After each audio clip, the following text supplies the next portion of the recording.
안녕하세요. 오토교 김정민입니다. 전기차 2세대 스마트폰화된 보다 진보된 그래서 모빌리티 혁명을 이끌 그런 전기차가 등장해야 된다. 이 내용에 대해서 많은 분들이 아주 좋은 의견을 많이 주셨습니다. 제가 미처 생각하지 못했던 부분도 있고 그리고 또 이런 것들도 좀 보완해서 좀 더 생각을 해야 되겠구나. 일깨워주시는 부분도 있었습니다. 자유롭게 우리가 의견을 나누다 보면 많은 아이디어들을 그 가운데서 얻을 수 있게 되죠. 자, 이런 얘기가 나올 때마다 자동차 만드는 엔지니어들이 바보가 아닙니다. 당연히 바보면 이런 얘기 안 하죠. 입 아프게 뭐하라 바보들에게 그런 얘기를 합니까? 테슬라나 미국 기업 혹은 유럽 자동차 회사가 그렇게 하기를 기다리지 국내 제조사가 그렇게 하기를 왜 적용합니까? 바보들에게. 바보가 아니니까 또 채용이 되셨겠죠. 그 대단한 일을 하시는데 누가 바보를 채용을 합니까? 세상은 바보들에게 바꾸라고 적용하지 않습니다. 그만한 능력이 있으니까 혁명을 위해서 앞으로 시장의 판도, 지도를 바꿔보라 이렇게 촉구를 하는 겁니다. 똑똑해도 유능해도 자기 일에 집중하다 보면 큰 그림이 안 보일 수 있어요. 큰 그림을 그릴 줄 몰라서가 아니라 한 곳에 시선을 집중을 해서 시야를 초점을 맞춰버리면 넓게 전체적인 전반적인 흐름이 잠시 안 보일 수 있습니다. 이럴 때는 옆에서 상기시켜주면 워낙에 유능하고 또 훌륭하신 분들이니까 중심 잘 잡고 그래 바로 이 방향인데 내가 너무 여기에 집중을 했구나 라고 해서 캘리브레이션 하실 수 있는 거예요. 이 사람은 옆에서 이렇게 지금 이거 아닌 것 같은데 라고 한 번씩 이렇게 툭툭 힌트를 주고 방향 전환을 할 수 있도록 상기를 시켜주면 더 좋은 방향으로 나갈 수 있는 겁니다. 여러분들이 바보 같았으면 절대로 이런 얘기 안 합니다. 시간 아깝죠. 네. 아니 뭔가 개선이 되고 뭔가 가능성이 있는 주체에게 이런 얘기들을 해야 되는 게 아니겠느냐. 자, 그 다음 두 번째. 자꾸 자율주행을 생각하시는 분들이 계신데, 자율주행 시대가 와야 가능하대요. 이런 분들은 자꾸 움직이면서 컨텐츠를 보고, 자꾸 움직이면서 회의하고, 이동 중에 뭘 하고 싶다라는 생각을 하시는 건지, 아니면 꼭 자동차가 움직일 때만 탑승을 해야 된다라는 고정관념에 사로잡히신 건지 모르겠는데, 이게 그래서 고정관념이 무섭다는 겁니다. 자동차가 이동수단이니까 자동차에서 뭘 하려면 꼭 그 자동차는 움직이는 상황이라고 그냥 상정을 하는 거예요. 자동차가 하루에 2시간 움직인다니까요? 평균이 그 정도예요. 대한민국이든 미국이든. 뭐 대충 평균 잡아보면 플러스 마이너스에서 한 2시간 정도 움직이고 22시간 동안은 그냥 대부분 주차장에 있는 겁니다. 그러면 자동차가 멈춰 있을 때, 그냥 보관하고 있을 때, 방치되어 있을 때, 그때 사용하자는 거죠. 전화기가. 그래서 항상 스마트폰 저희가 비유를 할 때, 얘는 통신기기였잖아요. 통신기기는 뭘 썼어요? 전화할 때만 쓰잖아요. 예전에는 무선 통신기기가 전화할 때만 썼어요. 그러다 보니까 전화하려고 나서 어떻게 해야 됩니까? 허리춤에 차고 있거나, 아니면 뭘 가방에 주머니에 넣고, 그러고 다녔단 말이에요. 이게 스마트폰이 되기 전에는 문자하고 전화하고 이런 용도 외에는 전화기를 꺼내지 않았습니다. 근데 지금은 이걸 왜 하루 종일 들여다보고 있어요? 이건 통신기기가 아니기 때문이에요. 하루에 1시간 통화를 했다 그러면 23시간 동안은 그냥 충전 잘 돼 있고 보관 잘 하고 그러고 가지고 다녔지만 스마트폰이 되니까 거의 잠자는 시간 빼고는 거의 대부분 손에서 스마트폰에서 눈을 안 뗀다는 얘기예요. 그러니까 자동차가 움직이는 시간은 2시간에 불과하니까 이때는 자율주행이 안 되더라도 상관이 없어요. 그냥 운전하고 가면 돼요. 24시간 중에서 자는 시간 빼고 뭐 하면 한 10몇 시간 되지 않습니까? 한 16시간 되나요? 예, 16시간 동안 자동차를 사용하는 시간이 불과 2시간밖에 안 되는데 왜? 이동수단인데 이동이 끝나고 나면 쓸모가 없잖아요. 이게 통신기기였을 때 전화통화 끝나고 나서 쓸 일이 없었듯이 전화기가 스마트폰이 아니던 시절에는 그러니까 자동차가 지금 그런 상황이 있으니까 자동차 하루에 뭐 많이 써야 2시간 정도 쓰는 건데 그냥 대중교통 이용하지 뭐 그냥 뭐 다른 방향으로 차 없이 지내지 뭐 이렇게 생각을 해서 차를 안 사시는 분들도 계시고 차를 살 때 부담이 이거 그냥 출퇴근용으로 아니면 이동용으로 쓰는 건데 너무 많은 돈 쓰기 그렇다. 이렇게 생각을 하시는 분들이 많으신데 이게 스마트폰처럼 이제 정지한 상황에서 그 안에서 할 일이 많아지면 배터리라는 에너지가 있으니까 그걸 통해서 얼마든지 다양한 일들을 거기에서 할 수 있게 자동차가 이제 바뀌게 되면 지금은 공간이 협소하고 이동수단에 초점이 맞춰져 있으니까 뭐 할 수 있는 공간 여유 자체가 없잖아요. 그런데 배터리를 가지고 전력 공급이 자유롭게 되니까 그 안에서 휴식 공간으로 쓰든지 업무용 뭐 사무실 대용으로 쓰든지 회의 장소로 쓰든지 음악 감상실로 쓰든지 오락을 즐기는 엔터테인먼트 공간으로 쓰든지 이런 용도가 확장이 되면 사람들이 정지에 있는 그 시간에 집중을 한다는 거예요. 정지에서 쓰는 건데 자율주행이 뭐가 필요해요. 움직이면서 쓰는 거는 위험한 거예요.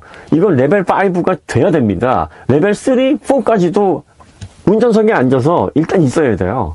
운전석을 이탈하면 안 됩니다. 그러니까 자율주행, 움직이면서 컨텐츠 보고 움직이면서 뒷사람하고 얘기하고 이런 것들은 아주 미래의 얘기입니다.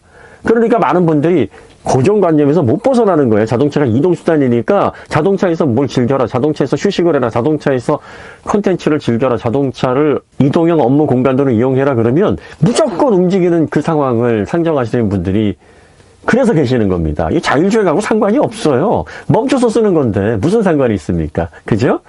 자, 그 다음에 이제 세 번째가 공간을 자꾸 활용하라 그러니까 앞에 엔진룸에 그 공간이 있어야 된다. 왜? 충돌했을 때 크럼플 존이 있어서 이게 충격량을 줄여줘야 되는 그런 역할을 해줘야 되니까 필수다. 네, 엔진룸 공간이 있어서 그 공간이 충격을 받았을 때 이렇게 쭉 하고 우러지면서 우그러지는 동안에 그 충격량을 줄여줄 수 있는 그런 완충 역할을 해줘서 탑승자를 보호하는 그 구조 좋은 구조입니다. 자, 근데 사람들이 이 부분에 대해서 왜 자꾸 지적을 하냐면 공간을 활용하라고 하니까 무슨 버스 형태 아니면 밴 형태만 생각을 하시는 거예요. 자, 지금 SUV 형태에서 엔진룸이 쭉 빠져나와 있잖아요. 그 엔진룸이 뭐에 사용되고 있습니까? 엔진과 변속기 그 외에 기계장치들이 꽉 들어차 있어요. 전기차 시대가 되면 이 공간의 상당 부분을 활용할 수가 있게 됩니다. 지금은 그냥 자동차가 엔진 변속기를 기반으로 해서 설계가 되어 왔고 움직이는 이동수단으로 만들어져 왔기 때문에 전기차로 전환되면서도 이 공간을 그냥 낭비하고 있어요. 이 공간에다가 그냥 널널하게 자동차에 필요한 장치들을 대충 집어넣어 놓고 이 공간은 아예 그냥 자동차에서 할당되는 공간으로 없다고 생각하고 설계를 하는 거예요. 근데 전기차는 그렇게 설계 안 해도 됩니다. 이 공간을 얼마든지 활용할 수 있어요. 어떻게 활용하라는 얘기냐면 대시보드나 스티어링 휠 이런 것들을 앞쪽으로 수납이 되게 밀 수 있게 뭐 전동으로 들어갔든 아니면 수동으로 밀든 이렇게 되면은 실내 공간이 쭉 앞으로 확장이 됩니다.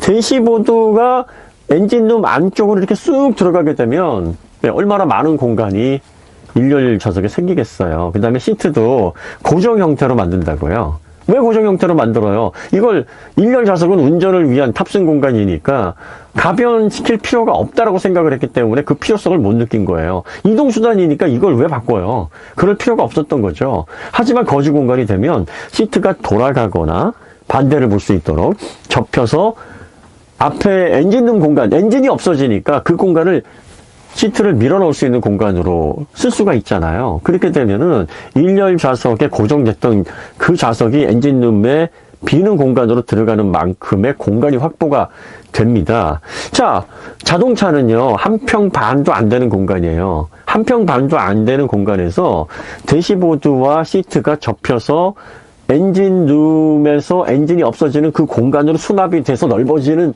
그 공간이 몇 퍼센트 정도에 해당할까요? 이게 확장되는 공간으로 치면. 이거 뭐 120%, 130% 공간이 완벽하게 달라지는 겁니다. 원래 작은 공간이었으니까 이 작은 공간에서 조금이라도 공간을 더 확보하게 되면 거주성이 엄청나게 차이가 나는 거예요. 그러다가 다시 운행을 할 때는 원래대로 돌아오는 겁니다. 대시보드가 원래대로 돌아오고 시트가 원래 운전하는 그런 포지션으로 다시 복귀를 해서 이동을 해서 지금 자동차를 운전하듯이 그대로 운전을 하는 거예요. 그러면 안쪽에 그 구조는 여전히 충돌했을 때 크럼플 존으로 살아있는 거고 더군다나 전기차는 엔진이라는 게 없어지잖아요. 사고가 났을 때 엔진이 밀고 들어오거나 변속기나 기계장치가 밀고 들어와서 그걸로 인해서 탑승자가 충격을 받고 큰 부상을 입거나 사망하는 위험이 높은데 아예 그런 장치가 없으니까 더 안전하죠. 멤버를 비롯한 충격 흡수 장치만 앞에 있는 거고 나머지는 비어있는 공간이니까 충돌을 했을 때 그 공간이 이렇게 크럼플 존으로 충격을 흡수하기가 더 용이해지는 겁니다.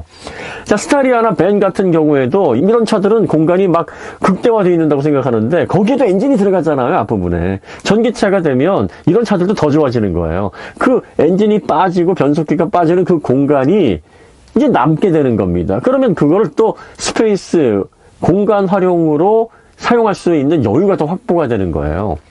자, 그러니까 지금 모든 차들이 다 스타리아로 변할 필요가 없어요. EV9, 아이오닉5, EV6, 뭐 테슬라 모델 Y 이런 차들, 네, 그런 차들에서 조금 더 대시보드를 밀고 시트를 돌려서 수납할 수 있도록 앞에 부분만 살짝 구조를 변경하기만 하면 됩니다.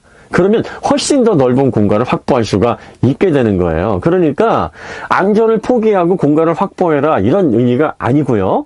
자, 그 다음에 많은 분들이 그러면 안전 규제는 어떻게 대응할 건데? 자, 여러분들 지금 SUV나 벤이나 이런 걸 보시면은요, 접어서 레일로 움직여서 뭐 위로 세워놓거나 아니면 심지어 떼어놓거나 탈착식 시트 이런 구조들 많습니다. 이런 것들은 안전 규제를 지키지 않는 그런 졸속 설계인가요? 아니에요. 이동했을 때 탑승자가 거기 탑승했을 때 사고가 나더라도 다양한 안전 실험에서 문제가 없는 그런 규제를 통과한 규격들입니다. 그런 설계가 이미 적용이 되고 있어요. 레일로 많이 움직이게 하거나 돌리거나 아예 떼거나 얼마든지 지금도 그게 가능하고 현재 규제로도 이런 설계를 충분히 할 수가 있는 겁니다. 이제 1년에 그런 설계를 적용하고 모든 시트를 그런 방식으로 해서 공간을 확보하기 위해 최적화하는 그런 설계로 변경을 하기만 하면 되는 거예요. 안전 규제가 뭐 아무것도 못하게 다 족쇄를 채우고 있다고 여러분들 생각하시는데 그게 아니고 지금은 자동차가 이동수단이니까 이동하는 데만 초점이 돼 있어서 딱 그만큼의 공간, 그만큼의 시트 구조, 최적화되어 있는 레이아웃 거기에 고정관념을 가지고 차를 설계하기 때문에 스페이스 확보에는 신경을 쓰지 않기 때문에 현재 레이아웃이 나오는 거예요. 자, 마지막으로 여러분들 자동차는 내연차로 130년 전에 형식이 바뀌었을 때 많은 사람들이 엔진 필수적이죠. 그 다음에 변속기 없어서는 안 됩니다. 그리고 운전석 대시보드 스티어링 휠 이거는 자동차가 어떻게 바뀌든지 간에 꼭 있어야 되는 필수 요소들이에요. 이걸 기반으로 해서 자동차의 형태가 발전이 되어 왔어요. 자, 그런데 이제 뭐가 없어집니까? 엔진하고 변속기가 없어져요. 그게 어디로 들어갑니까? 밑바닥으로 이제 쫙 깔리게 됩니다. 엔진하고 변속기가 어찌할 수 없는 공간이었기 때문에 앞이 삐죽 튀어나오든 아니면 적게 튀어나오든 벤 형태로 이렇게 살짝 튀어나오든 어쨌든 엔진을 위한 공간은 무조건 만들어 놓고 자동차를 디자인해야 됐었는데 이제 그게 없어지는 거예요. 그런데 지금 전기차들이 엔진과 변속기의 설계가 필수적이었던 그 레이아웃을 그대로 따라가고 있는 거라서 이거는 전기차에 맞는 레이아웃이 아니다라는 겁니다. 아직까지 전기차에 맞는 그런 레이아웃이 지금 제시가 되지 않은 상태고 그렇기 때문에 본격적으로 전기차, 새로운 모빌리티에 맞는 2세대 전기차가 등장을 안 했다라고 얘기를 하는 거예요. 자, 전화기가 통신기기였을 땐 인체공학적인 디자인이 귀와 입에 맞는 그래서 송신부와 수신부를 딱 이렇게 맞춰가지고 했었어야 돼요. 그래서 슬라이딩을 했거나 폴더를 했거나 할 때 귀하고 입에 딱 맞춰서 하게 했단 말이에요. 그런데 이런 판때기 같은 형이 나오니까 사람들이 당황했어요. 이거는 인체공학적인 디자인이 아니잖아요. 얼굴 곡선에 따라서 귀와 입에 맞춰가지고 하기가 참 어려운데 그러니까 어떤 식의 보안장치들이 나옵니까? 수신부의 스피커의 출력을 높이고 송신부의 감도를 높이고 아니면 헤드셋, 이어셋 같은 거, 블루투스를 이용해서 귀에다 꽂고 통화를 하고 그러니까 이렇게 보면서도 얼마든지 가능해졌잖아요. 인체공학적으로 얼굴 라인에 맞출 필요가 없어진 거예요. 왜? 얘는 이제 통신기기가 아니라 모니터, 디스플레이를 활용해서 다양한 용도로 10가지 그 이상의 기능이 여기에 복합되어 있는 복합적인 디지털 단말기로 진화를 했거든요.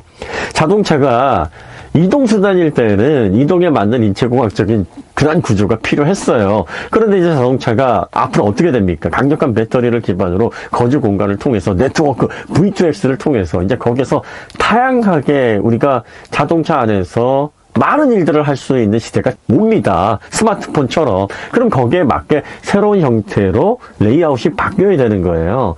그러니까 그런 형태를 찾아가야 됩니다. 지금은 SUV, 세단, 해치백, 밴, 외건 여러 가지 형태들 많았어요. 컨버터블도 있었고. 근데 전기차 시대에는 이제 전기차에 맞는 엔진과 변속기가 일단 사라지고 그리고 강력한 배터리가 밑부분에 들어가고 모든 장치들이 또 아래쪽에 빌트인이 되니까 여기에 맞게 그리고 배터리라는 에너지원이 다양한 일을 할 수 있도록 사람들에게 전력을 부족함 없이 공급을 하니까 이걸 기반으로 이제 거주 공간을 만들어 놓고 그걸 다양한 용도로 활용할 수 있게 전기차를 활용도를 높이는 일에 우리가 관심을 가져야 하니 거기에 맞는 새로운 레이아웃, 새로운 형태의 규격들이 이제 생겨나야 되는 거예요.